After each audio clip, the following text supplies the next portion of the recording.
Aujourd'hui, on plonge dans le monde impitoyable et des startups d'IA, là où tout peut basculer en une seconde. On va décortiquer l'histoire d'une démonstration qui a viré au cauchemar et qui a révélé un problème bien plus profond. Un monstre caché dans les rouages du système. Et surtout, on va voir comment une idée toute simple a tout sauvé. Tout commence avec cette phrase. Un silence. Mais attention, pas n'importe quel silence.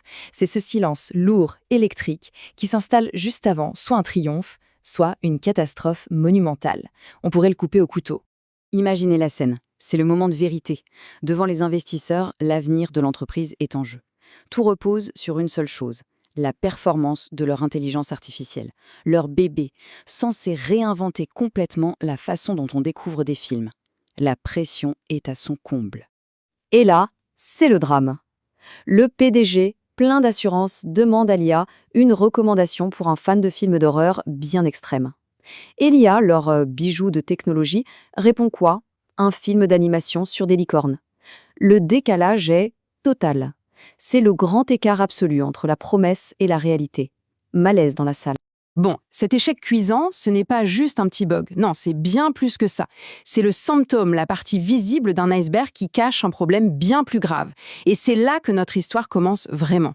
On peut presque voir la scène au ralenti. Le sourire du PDG qui se fige, le silence qui devient assourdissant.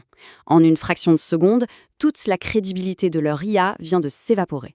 Mais pendant que tout le monde voit un échec, Maya, l'ingénieure en chef, elle comprend. Elle sait exactement quel monstre vient de se réveiller. Et ce monstre, ce n'est pas l'algorithme d'IA lui-même, non. Le problème n'est pas là, il est structurel. C'est l'architecture, le squelette même sur lequel repose l'IA, qui est complètement bancal. Pour piger le truc, il faut parler d'un concept clé, les embeddings. En gros, c'est la mémoire de l'IA. Ce sont des suites de chiffres qui lui permettent de comprendre le sens, l'essence d'un film. C'est grâce à ça qu'elle sait que So est plus proche de Hostel que de la Reine de Neige. Enfin, quand tout va bien. Et voilà le cœur du problème, mis à nu. Le système fonctionne avec deux cerveaux séparés qui ne se synchronisent jamais vraiment. D'un côté, on a les données des films, bien rangées dans une base de données classique, stable. Et de l'autre, on a la mémoire de l'IA, ces fameux embeddings, stockés ailleurs dans une base externe complètement à part.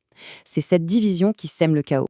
Et les conséquences de cette complexité, elles sont désastreuses. Le système est constamment désynchronisé. La moindre mise à jour du catalogue de films devient une opération à haut risque. Chaque nouveau déploiement, c'est la roulette russe. Et au final, l'IA perd le fil, elle perd sa cohérence. Elle oublie ce qu'elle est censée savoir, d'où les licornes.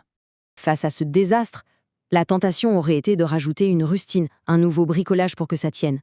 Mais Maya, elle, dit non, stop. Elle prend une décision radicale. On arrête de colmater les brèches, on rase tout et on reconstruit sur des bases saines. Et sa solution est d'une simplicité presque déconcertante. En 3 étapes limpides, elle réunifie les deux cerveaux. D'abord, elle active une extension, PGVector, directement dans la base de données qui existe déjà. Ensuite, elle y rapatrie toute la mémoire de l'IA. Et enfin, elle met en place un index pour que les recherches soient ultra rapides. C'est tout. Fini la guerre interne. Et regardez-moi ça, le résultat de cette opération. Toute l'usine à gaz qu'on a décrite avant est maintenant remplacée par cette seule et unique ligne de code. Une requête simple, élégante, qui fait tout le boulot. La vraie innovation de Maya, elle est là. Elle n'a rien ajouté. Elle a enlevé. Alors, après cette chirurgie de précision, est-ce que l'IA a retrouvé ses esprits? C'est l'heure de la revanche, de la deuxième démo. Le premier signe du succès, il est immédiat, la vitesse. La recherche qui était laborieuse prend maintenant quelques millisecondes. C'est fulgurant. C'est la preuve que la nouvelle architecture unifiée tourne comme une horloge. Et voici la preuve ultime. Avant, les licornes. Après, une sélection d'une précision chirurgicale de films bien sanglants, bien dérangeants, parfaitement adaptés à un fan d'horreur. Ça y est, l'IA a retrouvé sa mémoire. Elle est de nouveau cohérente et surtout pertinente. Le monstre est vaincu. Cette fois, dans la salle de réunion, le silence n'est plus du tout le même. Il a été remplacé par des sourires. Le soulagement, l'admiration. La crédibilité est de retour. La bataille est gagnée. Alors, qu'est-ce qu'on doit retenir de toute cette histoire? La grande leçon, elle est là. C'est la puissance de l'innovation par la soustraction. Tout est dit. La percée, le vrai coup de génie, ça n'a pas été d'ajouter une nouvelle technologie encore plus complexe. Au contraire, ça a été d'oser enlever ce qui était superflu, de s'amplifier à l'extrême pour enfin libérer la véritable puissance du système. La conclusion est sans appel. Dans cette guerre pour la pertinence, face à un monstre né de la complexité, c'est la simplicité qui a triomphé.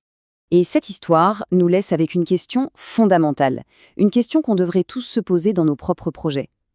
Où se cache cette complexité inutile, celle qui nous freine, qui crée des monstres? Et si finalement, la solution la plus brillante était tout simplement la plus simple?